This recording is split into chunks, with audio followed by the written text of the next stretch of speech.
Hello, everyone. This is Matthew Brand. Welcome to Magnum episode 2. Here we talk about matters of money, matters of activism, and matters of love. Today is going to be another money talk. Now, if you are familiar with the common thing, like, oh, this store is closing down, this is all because of online business, right? A lot of retail stores are closing down due to online.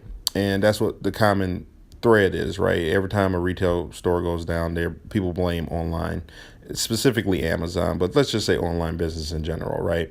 Online businesses, they can't compete with the price point. I'm actually going to say that's not true. Yes, I believe it definitely had an impact, but I believe it's just one of many blows. I think the three main blows were something different. Mostly, one, they took out a lot of these businesses took out huge loans before the market crashed in 2008.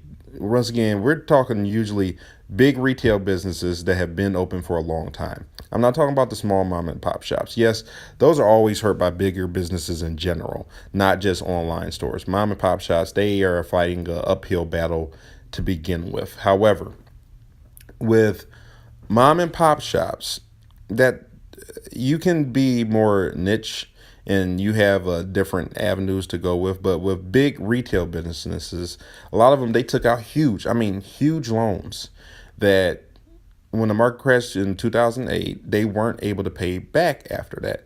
A lot of retail sales dropped, and I don't know if they even intended to pay a lot of these back. Some of them, like I want to say Toys R Us, uh, maybe a couple other retailers, but they bought these, they got involved in these huge loans, and when the crash occurred, no one was able to really deal with it. That might have been one of the reasons Mitt Romney ran, because I know he was involved in some of those retail stores. Maybe perhaps he wanted that tax free thing you get once you become president or something. Maybe that was part of the, an incentive for him. However, I'm going to keep going. So excuse me. But that was one reason these businesses failed. Another reason is they are too big to really become niche for the clientele that's around them, right? The demographic that surrounds them. A lot of these stores, they sell the same thing, not only as every other store in their franchise, but they sell the same thing as every other store in or franchise or company, but any other store in the mall they might be in, right? Like if you go to JCPenney's, Macy's, and Sears, you're not going to see that much of a difference. Nordstrom's and Lord and Taylor, also very similar clothings. Every toy store sells the same toys as the toy stores online. Why should I go buy a toy from Toys R Us for $3 more when I can find it online for cheaper if I know, when my son needs it and I just order it a little bit earlier? There's no point in going to the store when I don't need to try on something, when I know it's going to be the exact same thing. I could go into a store, try on the clothes, say, okay, this looks and feels nice, and then put it back on the shelf and then go home and buy it online because I know the quality I'm getting, especially when it's consistent. For example, a Nike for me is always about the same size. A Adidas shoe sometimes varies a little, but for in general, I can pretty much buy a certain size of shoe and know exactly what I'm getting. This is something that hurt a lot of businesses. And it's not because, oh, they can compete with the price point online. No, it's because they were too so big they couldn't actually sell something that could only be found at their store. They couldn't sell something that the people around them specifically wanted. If you are selling to Detroit, right, for example, there's a J.C. Penney's in still, as far as I know, in Westland. There's a J.C. Penney's in Dearborn, and there's a J.C. Penney's in Novi. And with those three different spots, Novi, Dearborn, Westland, you have three different kind of demographics. This is Metro Detroit. So even Westland, you're going to have a demographic that's has a little less money than what's shopping in Novi. people in Novi, they usually have a little more money. So, and they're a little more concerned with the fashion and whatever like that. If you go to Westland, a lot of people who are shopping in Westland, they just want clothes. They go there, they want some clothes, they want a couple nice things, maybe some stuff they can't find anywhere else. Westland used to thrive on having those shops that you didn't really find at every other mall. Now once they kind of lean towards having the same as everywhere else, the mall itself got a lot less business. And then you have Sears, J.C. Penney's, and Macy's, which were all at the mall. And Macy's is no longer there; it's shut down. But you had all these three stores that were generally selling the same stuff. Why go to one and not the other? You're just going to go to whichever one's cheapest. And guess what? Macy's usually wasn't the cheapest, so everybody went to the other stores. They just want clothes. Now, if JCPenney's and Sears had just wanted to serve people who only wanted clothes, right? They gave people specifically what they wanted. They would have made out a little bit better, but they're not, and they can't because company policy prohibits it. Radio Shack could have been a lot more specialized, help build people custom computers.